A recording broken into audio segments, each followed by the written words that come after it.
De vous à nous vous est présenté par Brico Soleil, toujours là pour vous, avec la collaboration de l'éphémère Paradis Restaurant Bar Concert, les pieds dans l'eau, et des îles Beauty, spécialistes de la beauté semi-permanent.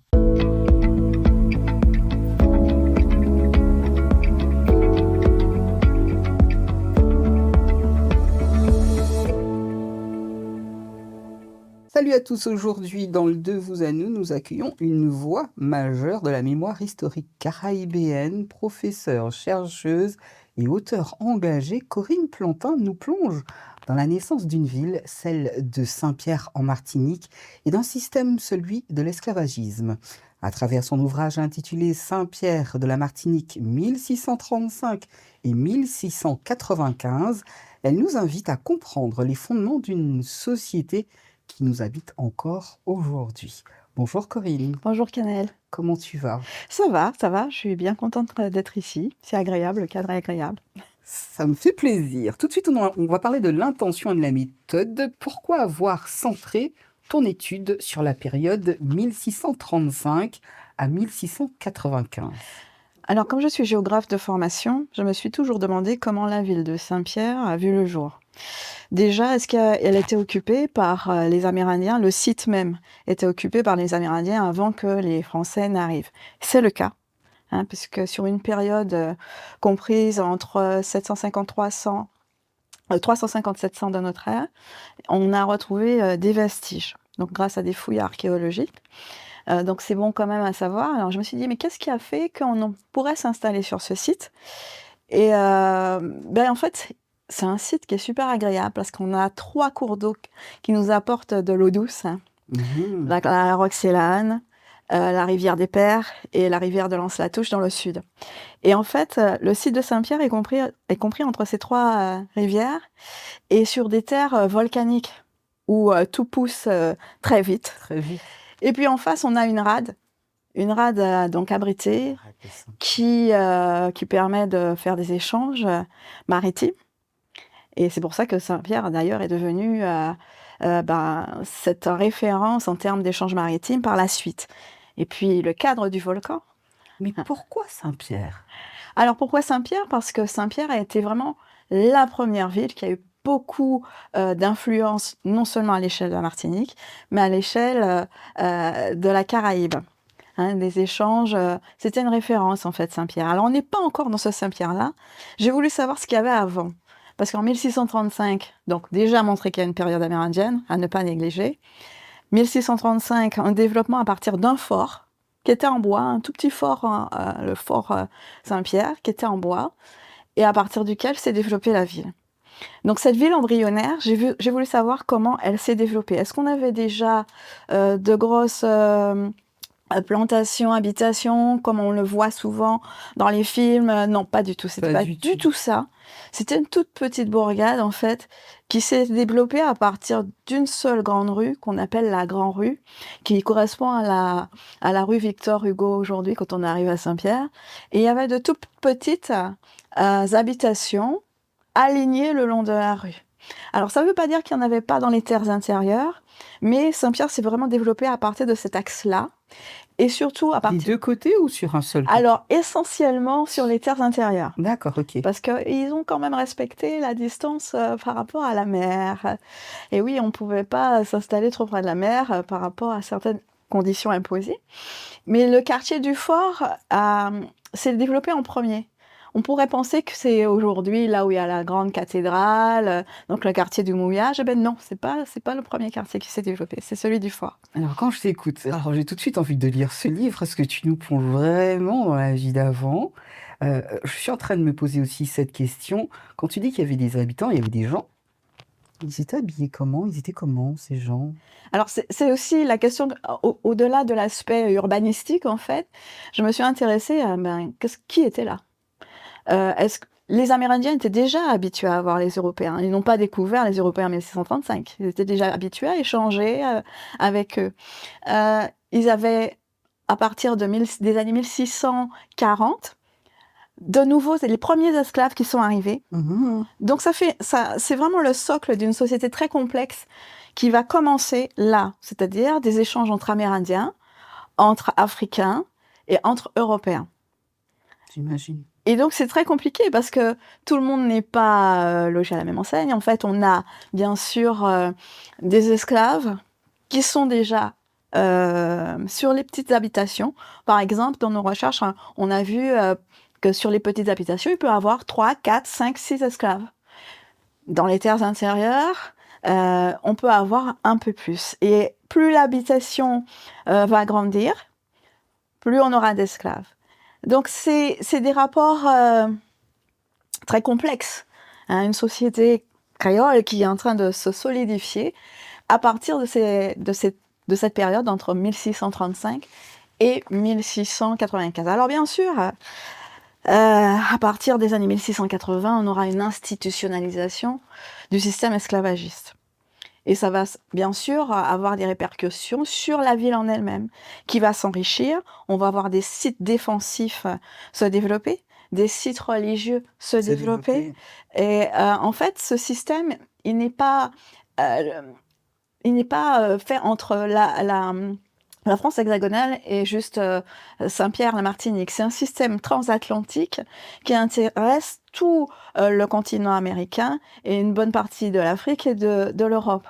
Et donc, dans ce système, la ville de Saint-Pierre a joué un rôle capital parce qu'elle a, au fur et à mesure, pris de l'ampleur J'imagine. sur le plan économique, mais aussi au niveau sociétal. Oui, Hein. comment ils vivaient, comment ça se passait.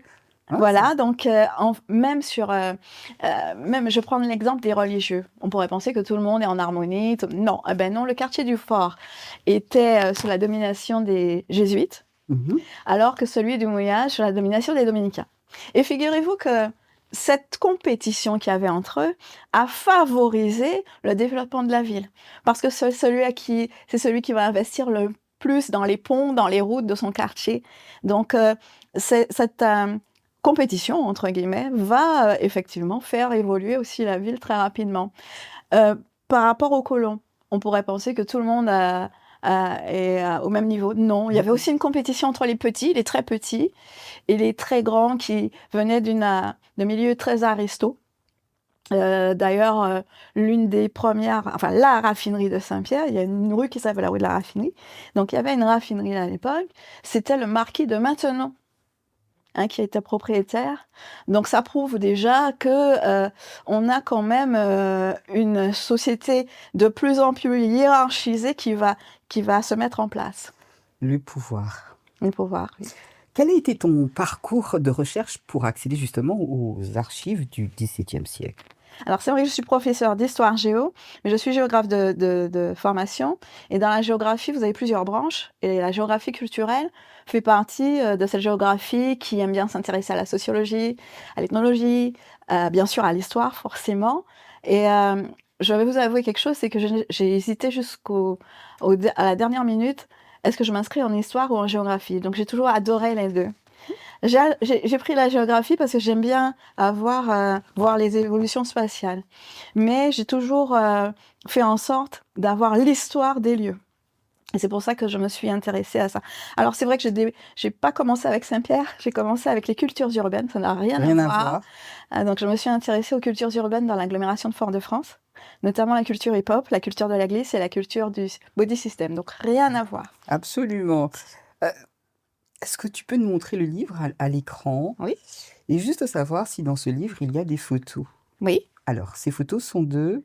Alors, vous avez des photos essentiellement faites par monsieur Jacques Mauger. Oui. Jacques Mauger qui m'a accompagnée sur les sites et à qui je donnais quand même du fil à retordre parce que on pourrait croire que photographier un site, c'est chose facile, mais pas du tout. En fait, photographier un site pour retranscrire ce qu'il y a derrière, les idées, les messages, c'est pas si évident que ça. Et on a vraiment, vraiment fait un gros travail sur Saint-Pierre qui est très, très chaud la journée. On a souffert. On a sué, hein, et vraiment, c'était une belle aventure. Comment le travail de Jacques a-t-il enrichi cet ouvrage? Parce que retranscrire effectivement les années d'avant, je sais pas, je me demande comment il a fait. Alors, Cet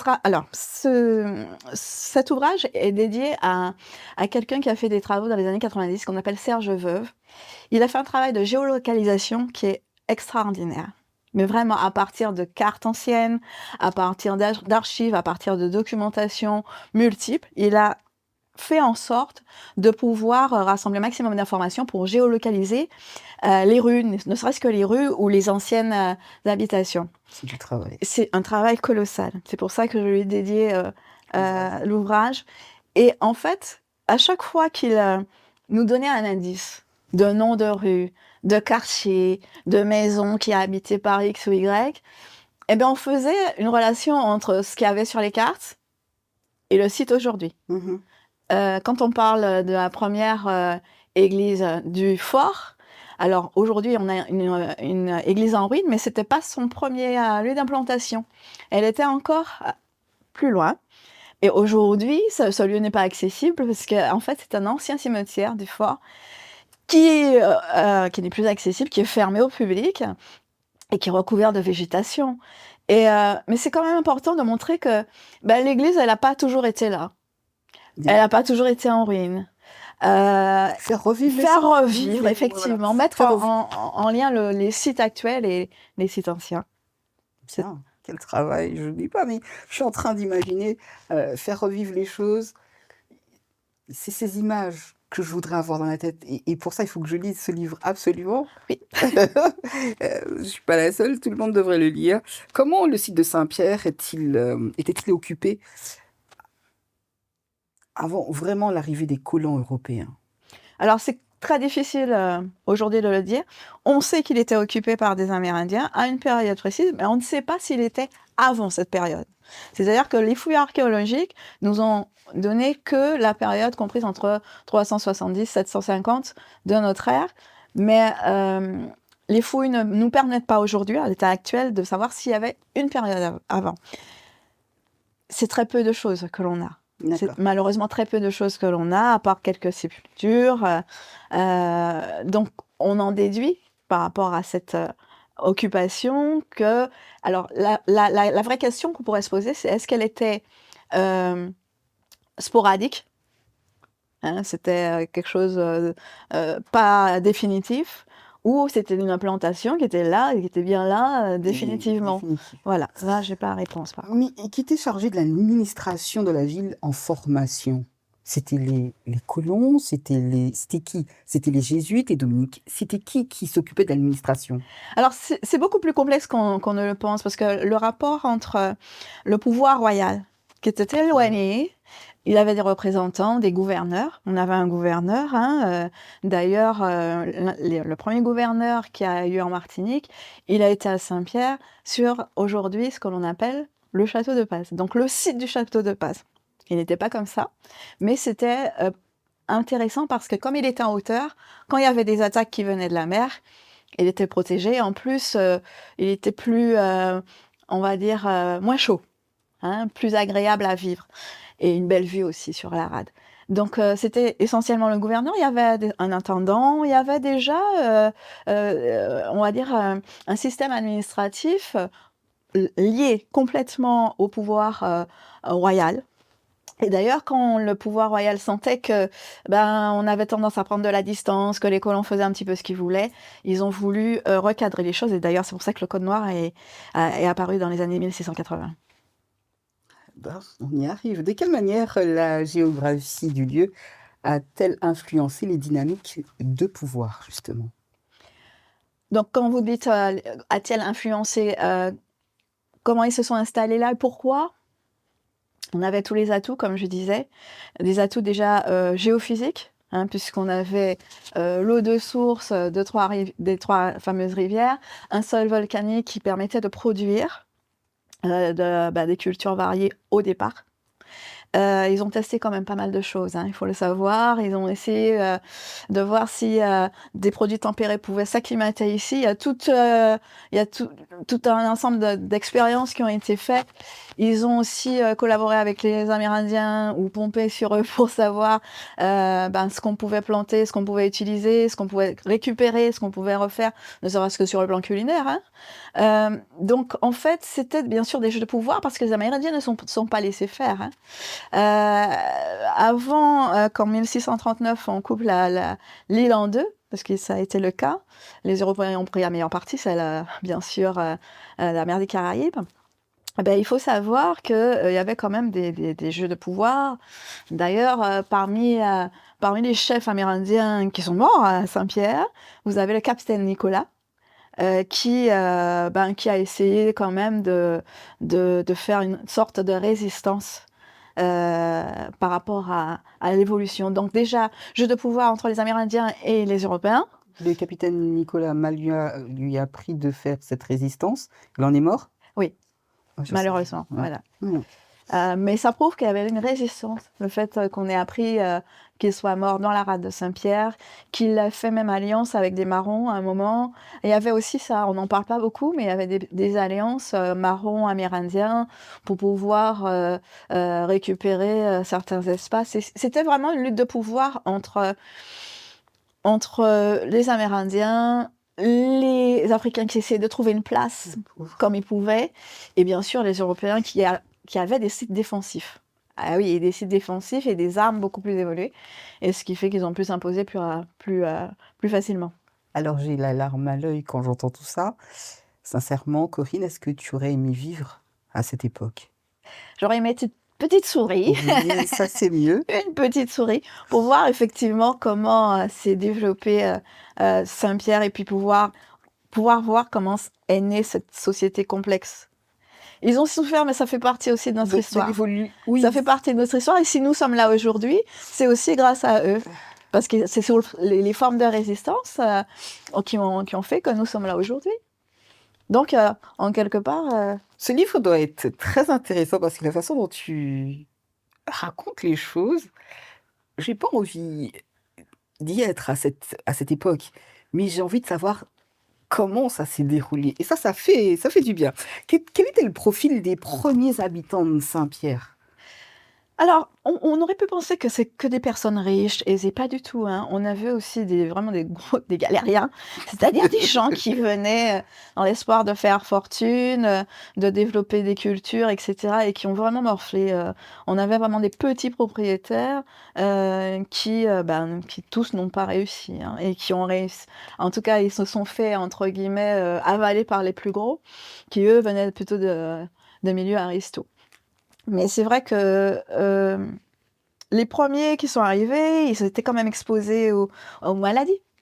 Hein. Il y avait un manque d'hygiène, ils ont appris beaucoup de choses, ils ont appris à s'adapter. Parce qu'on a une île magnifique, mais si on ne sait pas s'y adapter, on peut rapidement mourir, oui, il faut le dire. Le métissage était-il vécu comme une richesse ou bien comme une menace? Alors, pour le pouvoir royal, c'était vécu comme une menace. Il était hors de question que ça se fait. Parce que ça s'est fait, hein.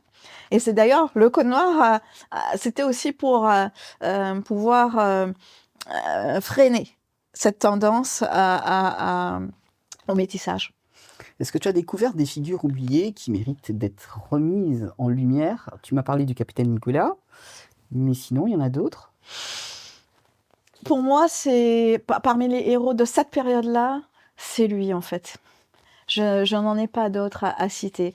Et puis, on va dire les anonymes, c'est-à-dire ces premiers esclaves africains qui se sont adaptés en développant des techniques de pêche, des techniques d'agriculture, les leurs adaptées à celles des Amérindiens. Et pour moi, c'était aussi des combattants parce que se retrouver sur une île qu'on ne connaît pas, avec une langue qu'on ne maîtrise pas, avec deux groupes ethniques, on va dire, les Amérindiens d'un côté, les Européens d'un autre, c'est un choc culturel terrible. Terrible. C'est un choc culturel terrible. Donc pour moi, ces premiers esclaves arrivés dans les années 1640-1650, pour moi, ce sont des héros, même s'ils n'ont pas de nom. Ils ont fait en sorte de survivre déjà. J'aimerais qu'on parle des ordres religieux dans la construction du tissu social. Alors, c'est vrai qu'il y avait les jésuites et les dominicains, mais quand tu parles de compétition, c'était comment? Alors c'est une compétition, qui était quand même féroce, hein. J'imagine. Oui, oui, féroce, hein, on fait des sales coups, vraiment tout est permis, surtout qu'on est loin du pouvoir royal donc bon, c'est quand même plus facile. J'ai raison. J'ai raison et je vais m'imposer, je vais faire la plus belle route, je vais faire la plus belle fontaine, je vais faire le plus beau pont. Je vais le montrer architecturalement parlant, en imposant bien sûr des bâtiments, des établissements, religieux, les premiers cimetières également. Au passage, il faut savoir qu'au début, il y avait pas de cimetière, mais ça c'est pour le prochain numéro, là c'est pas encore d'actualité. Il y avait pas encore de cimetière pour les esclaves. Et donc, c'est marqué urbanistiquement, déjà. Cette compétition se voit. Alors, bien sûr, parce qu'ils n'avaient pas le même point de vue, des ordres religieux, et ils étaient en compétition même en France hexagonale, hein, mais ils ont fait continuer ce qui se passait là-bas sur... Un peu plus ici, parce qu'il n'y avait pas tellement de personnes pour pouvoir veiller sur voilà. Alors, on sait que les jésuites avaient des esclaves, hein, donc ce qui est moins connu, et ce qui est intéressant de découvrir dans cet ouvrage, c'est qu'effectivement, on a repéré des cases d'esclaves chez les jésuites, mais ça sera plus dans la période d'après que ça sera vraiment marqué. Là, on est vraiment dans la phase de construction, tout le monde arrive, tout le monde cherche à trouver sa place et à s'imposer. Quels sont les premiers signes de l'institutionnalisation de l'esclavagisme à Saint-Pierre? Alors pour moi, ce qui va faire une différence, c'est 1685, le Code noir. Du moment où le pouvoir royal décide d'avoir mainmise, de retrouver son pouvoir, de le rétablir, de le recadrer, ils ont ils ont créé une soixantaine d'articles, hein, qu'on appelle le Code noir, qui permettent de savoir comment gérer, entre guillemets, les biens, parce que les esclaves n'avaient pas de statut de citoyen ni de statut, c'était des biens. Donc comment gérer ces biens, qu'est-ce qui est permis, qu'est-ce qui n'est pas permis, qu'est-ce que les colons sont autorisés à faire ou pas. Alors bien sûr avec la distance, bon, c'était pas toujours vérifié, ça c'est évident, mais c'était vraiment pour recadrer les choses à distance.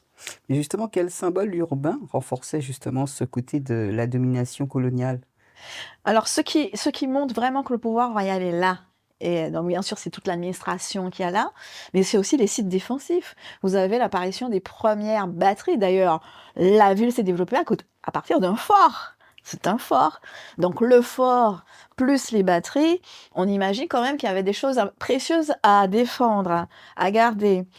Et voilà. Et donc c'est pour ça que le système défensif, et ça c'est important de le montrer aussi, c'est dès les premières années, dès la ville embryonnaire, qu'il se développe également. Et plus le temps va passer, plus ils seront importants. Comment la ville de Saint-Pierre peut-elle être considérée comme un laboratoire social colonial? Ah, ça c'est une question. Bah, en fait, ce qui est intéressant, c'est que comme on a la possibilité, avec toutes les recherches faites sur Saint-Pierre de cette époque-là, et même d'avant, avec les archéologues, c'est de voir comment se tisse une société. Alors là, c'est plus d'ordre sociologique, c'est moins mon domaine, c'est vrai, mais c'est quand même important de le montrer spatialement. Si on peut déjà le montrer spatialement, c'est que on soupçonne qu'il y a des liens qui se mettent. Et c'est très complexe parce que on a parlé de religieux, on verra quand même que l'histoire va nous montrer qu'il y a des religieux qui sont pour l'esclavage, contre l'esclavage, que c'est jamais tout noir, tout blanc en fait, qu'il y a des choses qui se font. Un autre exemple, il y avait une habitation sur laquelle on a retrouvé un cimetière juif. Alors une petite habitation, elle n'était pas grande, hein, mais ça sous-entend déjà que dès les premières années, en 1640-1650, et sur cette habitation, il y avait 3 ou 4 esclaves, parce que c'était pas une grande habitation, et qu'à un moment, le pouvoir royal a dit dans les années 1780, plus de juifs, expulsion des juifs. Donc il y avait vraiment des jeux de pouvoir toujours qui se voient déjà entre chrétiens cathos, mais aussi entre juifs et non-juifs et cathos. Donc voilà, c'est très compliqué. Et quand on a décidé l'expulsion des juifs, ben, il y en a qui voulaient rester malgré tout et qui se sont reconvertis, etc.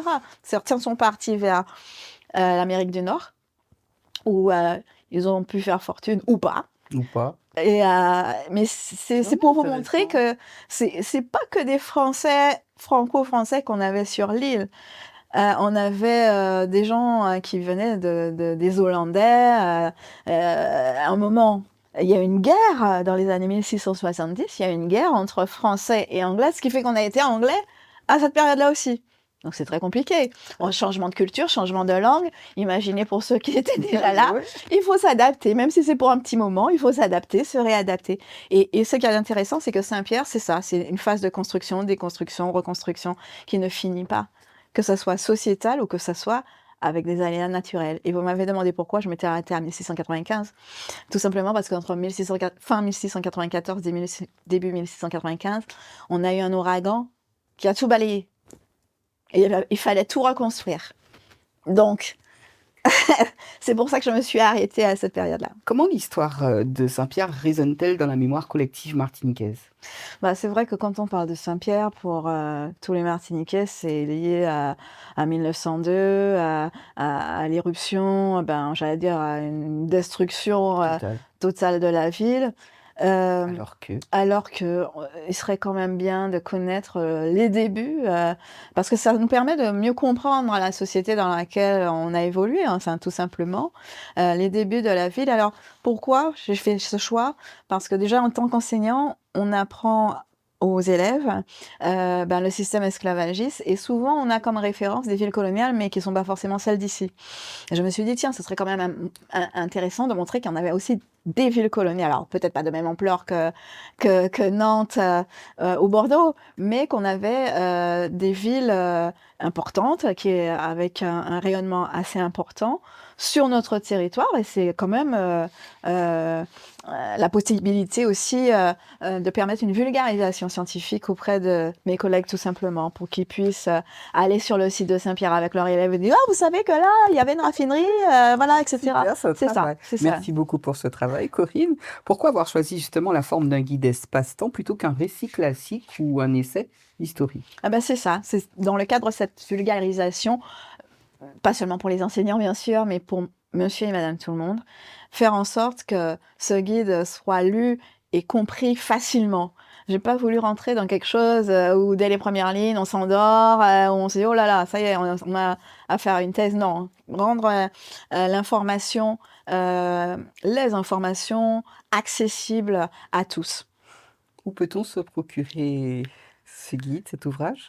Alors, on peut se procurer cet ouvrage sur toutes les plateformes numériques, type, on peut citer des noms? Oui. Type Cultura, type Bookelis, type la Fnac.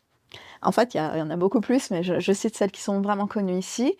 Et si on veut vraiment, parce qu'il y a des gens qui veulent acheter le livre en main propre sans le commander, on peut le trouver à l'Institut des réalités et cultures urbaines, l'IRCU, qui se trouve sur l'ancienne route de Schellcher. Il y a un site internet, www.ircu.fr. On peut aussi nous appeler au 24 58 31 pour le réserver et le récupérer sur le site de l'IRCU. Bien. Tu le dédicaces déjà? Sans problème. Bien. Merci à Corinne Plantin pour cette rencontre passionnante. Ça se termine trop vite, je dirais. Vite, hein. Oui, profonde et engagée, on l'a bien compris. En explorant les origines de Saint-Pierre, elle nous offre les clés pour mieux comprendre notre présent et repenser à notre rapport à la mémoire, à l'espace et à l'humanité. Merci pour ça, Corinne. Merci, Canel. De rien. À très bientôt dans le De vous à nous.